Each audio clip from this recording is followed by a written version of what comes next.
Do you wishing to speak? Yes, I do. Maroochydore? Thank you, I call the member for Mr. Maroochydore. Speaker. Talking further to this issue of elder abuse, it is of grave concern, but I also want to pick up in regard to criticism of the opposition bringing members privately, bringing amendments to the floor. The Health Committee didn't recommend any amendments, and that's the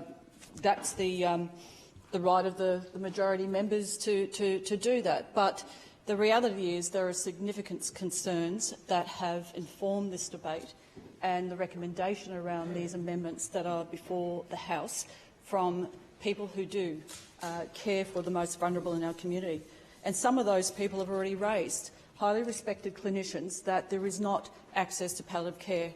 And the government's trying to say, well, that's not an issue, it's not relevant. It's entirely relevant, because whether or not you want VAD or don't want VAD, everyone should have the right to have that absolutely accessible without having to jump through hoops and convoluted processes to get access. In addressing the elder abuse, though, I want to quote from the Review into Prevalence and Characteristics of Elder Abuse in Queensland, and where the estimated prevalence, an estimated 105,618 victims in 2017, and that was here in Queensland, where they're expecting that to double by 2037. When you're talking about elder abuse, and we've talked about coercive control with domestic violence, but so too it is true that there is coercive control with the elderly. And I think it breaks our heart to hear stories of elder abuse, but so much of this is underreported.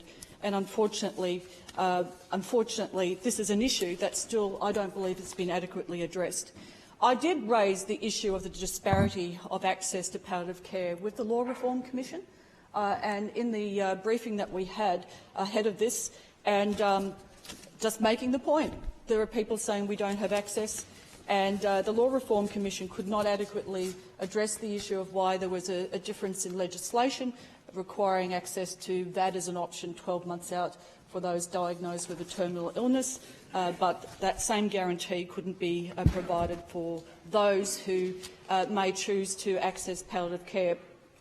I'm going to table some documents, though, the Review into Prevalence and Characteristics of Elder Abuse.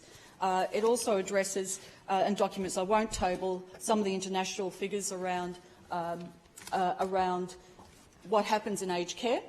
And the document also does make reference to abuse that happens with healthcare and carers in aged care facilities, whether they're publicly or private. We've got to be honest about this. It happens. That's why we have a concern that that people don't, in those positions of trust with the most vulnerable, abuse that trust. They need additional protection. I table this document.